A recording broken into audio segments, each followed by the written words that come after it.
So you're not expropriating the land, the virtual land of the rich to give to the poor, so much as you are expropriating, very similar to the way colonization worked, you're expropriating the real assets of poor economies for the benefits of wealthier economies.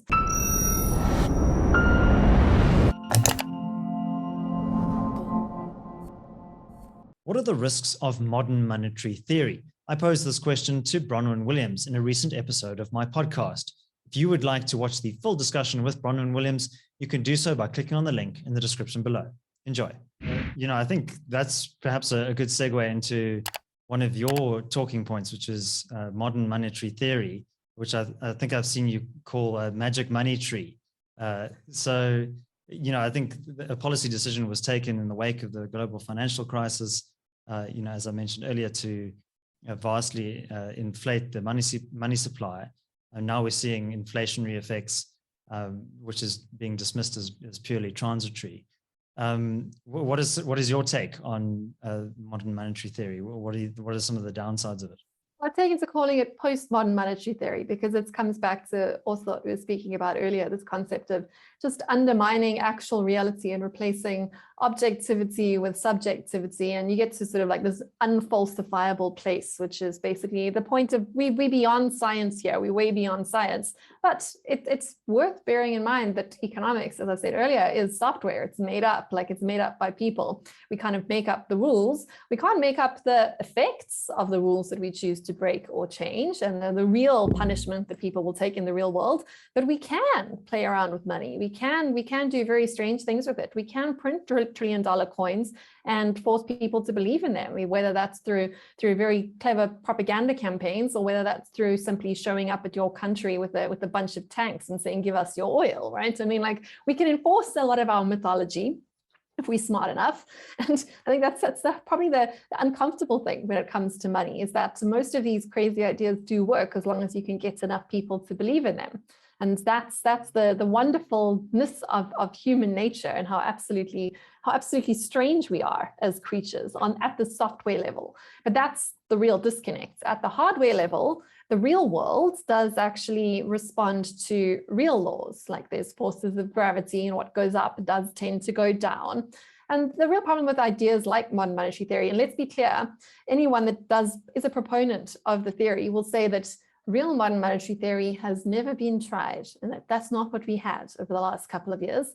Nonetheless, in general, inflationary monetary policy is, just like a lot of the incentives that are being put in place for the climate change conversation, beneficial to certain players in the game, because any software in the economic layer of the universe that we have that messes around with the rules but cannot actually change the reality is in fact basically redistributionary. That's what any changes to monetary supply really is.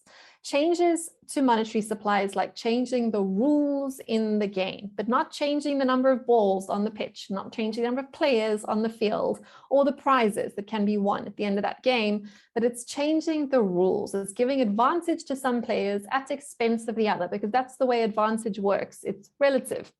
It's not absolute.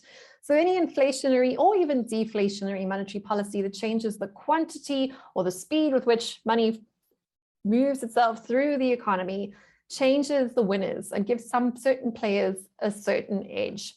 And that's the unfortunate thing. And it's just like, it's the basic thing of whoever gets the first drink at the tap of that new money has an outside advantage over everyone else, because prices are sticky and the real world takes time to respond to that. And there's an awful lot of goodies you can scoop into your trolley in your trolley dash with your new free money before everyone else is able to actually respond to that, or even sometimes to notice what's going on.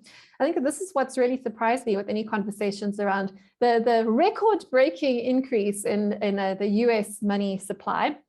In fact, I think I was looking like the M2 supply, the amount they increased it in 2020 was equivalent to 5% of the world's GDP for that year. That's quite significant on like a global level. And that's one country. Like that's enough to change quite a lot of the resource distribution in the real hardware layer of the world. And I think what's quite frustrating for that from weaker currencies that don't have quite so many big men in sort of camo outfits and tanks that can sort of force other people to believe in or to take your newly printed advantage, that a lot of that inflationary advantage didn't just go to sort of preferred players in the US's domestic currency. It also gave the US as a whole an unfair advantage over the rest of the world, because no country at the moment, I mean, like even North Korea still has some things that come and go across its borders, even if it's not officially so. No country is an island anymore. Our global economy is globally connected. And that means that the US's printed advantage in terms of the money supply that it's increased can be used to buy real assets for countries from countries like South Africa. Like, you know, if the US prints $4 or $5 trillion, they can buy $4 or $5 trillion worth of goods before prices change, right? Like that's exactly what happened. A lot of it went to individuals that use it to buy stocks, which is why we saw stock prices increase so much. I'm not going to go into the whole sort of cause and effect because the whole economy is connected. It's very, very messy, very, very quickly. But the point is that a lot of wealth has been transferred from the weak towards the strong. I think that's a useful conversation to have around this topic, because quite often we think about things like inflation or things like modern monetary theory and quantitative easing, whatever you want to call it, changing the rules of the game in order to redistribute, which is usually framed as redistribution from poor or from rich towards the poor, which is why quite often inflationary monetary policy is seen as quite progressive by certain spheres of the political class. But what is not often mentioned is that even if that is actually the effect, if the effect of local inflation is to essentially tax the rich at the expense of the poor, even if that does happen, and that doesn't happen in practice because inflation is often quite regressive too, but some proponents of inflation, particularly modern monetary theory inflation, which talks about not only increasing money supply, but also distributing it to poorer people and away from wealthier people. So let's give it the benefit of the doubt and say that actually plays out the way the theory at least supposes it will. At a local level, that redistribution in theory could be slightly progressive, but at an international level, you are quite often having richer countries exploiting poorer countries. So you're not expropriating the land, the virtual land of the rich to give to the poor, so much as you are expropriating, very similar to the way colonization worked, you're expropriating the real assets of poorer economies for the benefits of wealthier economies, which is a point that people like to complain at me for mentioning all the time, but I'm happy to talk about it in detail if anyone wants to come and find me. But anyway, inflation moves things around, changes the rules of the game, and makes some people richer in comparison to others. And that's basically what it does. Thanks for watching. If you would like to watch the full conversation with Bronwyn Williams, you can do so by clicking here. And please also remember to subscribe to my other channel that's linked over here. My name is David Ansara. Until next time, take care.